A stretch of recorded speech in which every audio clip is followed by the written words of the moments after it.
Hello, beloved, my dearly, dearly beloved friends.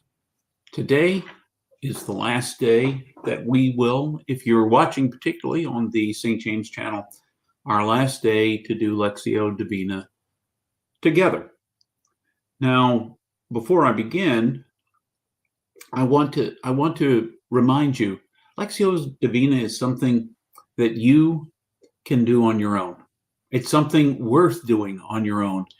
It's predicated on the belief that you can hear what Spirit is speaking into your life right here, right now. It doesn't take any kind of deep scholarly knowledge of a sacred text. It is the opportunity to sit with a sacred text in small snippets, not try to rush to the end of whatever it is you're reading in that sacred text, but just two, three, a few verses at a time. A few sentences at a time, listening deeply for what Spirit may bring to your heart, to your mind. It requires a kind of openness, a trust that lets you let go of your preconceptions about whatever the text is that you're reading. It lets you say, Spirit, I know you want to speak into my life today through an image, a word, or a phrase that I'll hear here, or a pattern of words, perhaps. Whatever it is, you can hear Spirit speaking into your life. If you're open, it might be a word of encouragement. It might be a word of accountability, calling you to task. It might be an insight into who the divine really is, or who you really are. And it might be enough to break you open in ways you weren't expecting.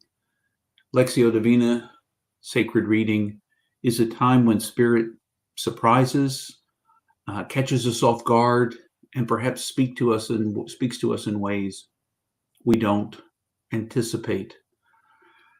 If you're going to do it on your own, I have a way I recommend. If you can do it any way you want, it's up to you. But I like to read the text 3 times aloud, whatever the text is, whatever sacred text you choose for yourself. Perhaps you'll finish reading the book of Ruth on your own. I don't know. We're on verse 10 in chapter 3 today, just one verse. But you read it 3 times aloud, and you do that because it engages your whole person, not just your eyes, but your body, your vocal cords, your lungs, and your ears, your mind. All of those pieces are engaged in the text. All the texts, biblically, almost all the texts, there may be some exceptions, but almost all the texts were originally told aloud, heard aloud, before they were written down. Some of the letters might be an exception to that, but they were said aloud. They were meant to be heard as they echo in vibrations through sound. So today, as we listen for what Ruth might speak to us, remember, this does not have to be the end for you of your sacred reading. You can do it on your own. I believe in you. I believe in you. That's why we've been doing this together, sort of setting a pattern.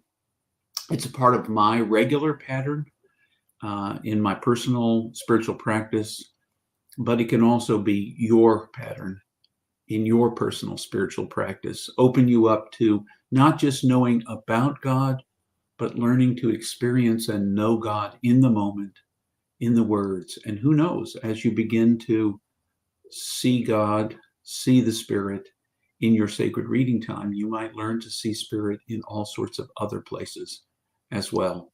That's my hope for you. That's my wish for you. So today, let's listen together. Catch your breath. Open your heart. I'll read the text only once aloud, just as a matter of time. I'll pause for a moment. You can certainly turn away if you wish. But at the end, after that pause, I will speak what I heard being spoken to me. Do with it what you will. It may speak something else to you. So I invite you to the long journey of a life steeped in sacred reading, if you will. You can begin at any time in your life, as often as you wish, to listen for spirit as a practice in your life. So let's listen today. What will Ruth chapter 3, verse 10 speak into our lives? Let me read it for us. Listen with your heart. Listen with your heart. May the Lord bless you, my child, Boaz replied. You have shown yourself even more loyal to the family than you did before. You could have sought someone younger, whether rich or poor. Rest easy, my child. I am more than willing to do what you ask. Everyone knows that you are a person of great character and integrity.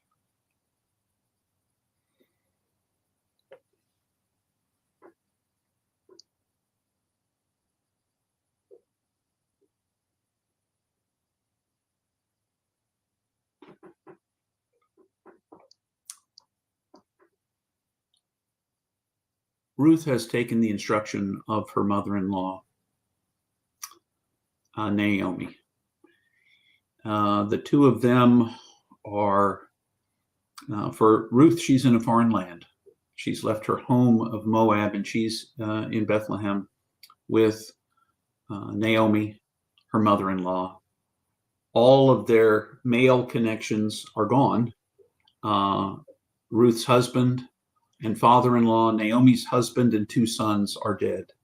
And so in this society, their access to the means of life is cut off unless they can find a man, a male, a brother, a cousin, father if they're still alive, someone who will take them in, someone who will provide access to the means of life without making any judgments on a society that is radically different than ours today.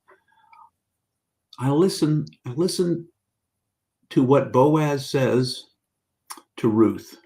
She has sought him out in the night on the threshing floor and offered herself as someone who would be a part of his household, his wife, and therefore provide for him, provide for her, as well as to provide for her mother-in-law, Naomi. They would both have access to the means of life.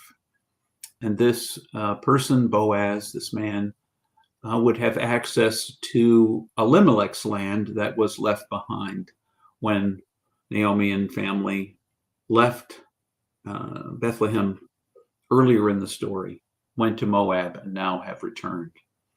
And so they would carry on the story forward. As I listen to what Boaz says, I think he sees in Ruth something she has perhaps seen in him. And the implication in this story that I hear is it's all about character.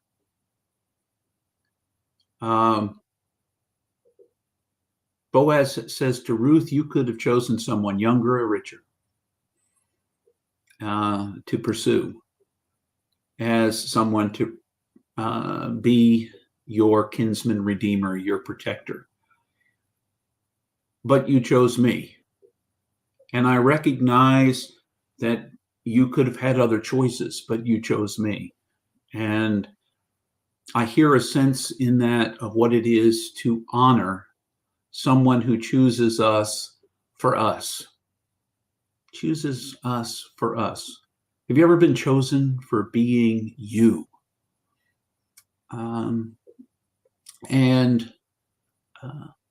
So often we put on a front. We pretend to be somebody else.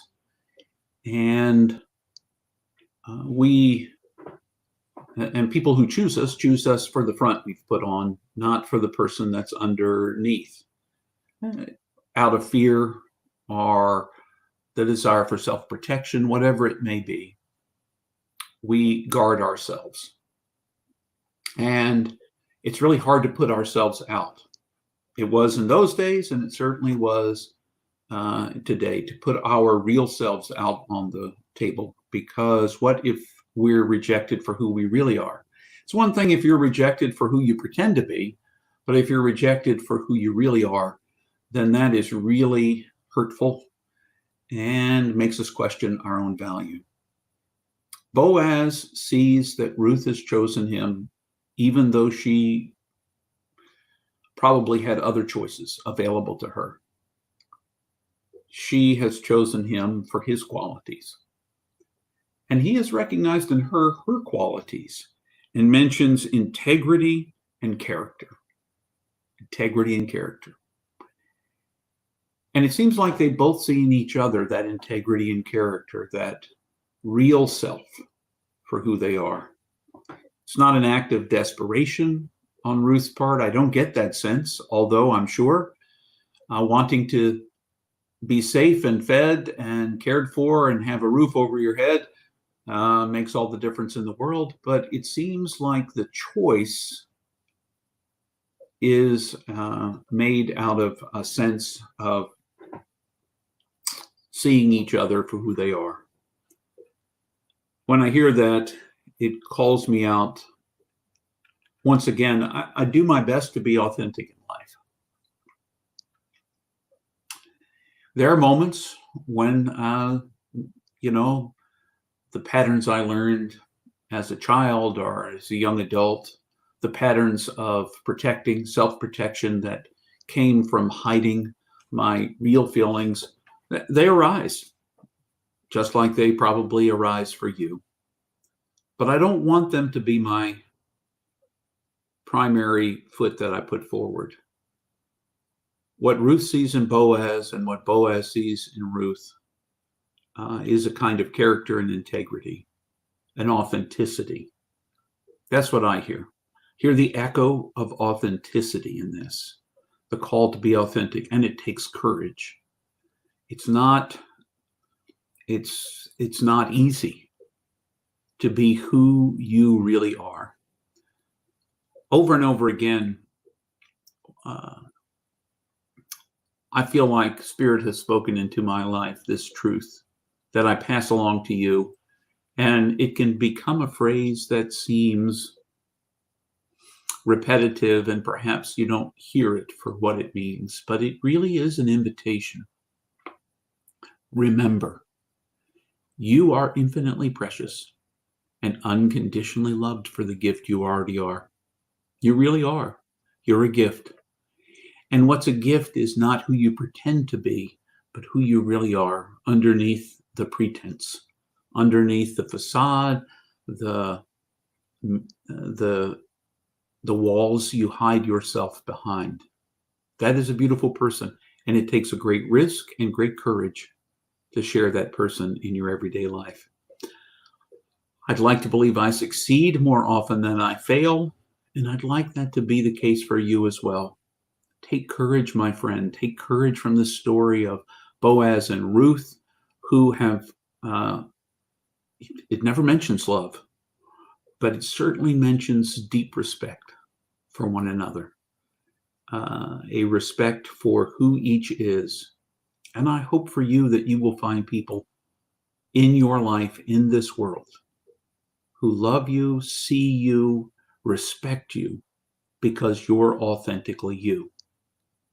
So go and be you as much as you possibly can, as much as you can take the risk to be that person, because you were made to be you. There is no repeat of you. There hasn't been since the beginning of time, nor will there ever be another you. So express that deepest gift that you are in the way that you live and in who you are. And, learn from Ruth and Boaz. I wish you all the very, very best. Remember, you are infinitely precious and unconditionally loved for the gift you are. I hope you'll continue to find sacred reading meaningful in your life as you do it on your own. But even if you don't, you are still loved. Never forget that. Be the gift you are. Until the next time we shall pass or meet,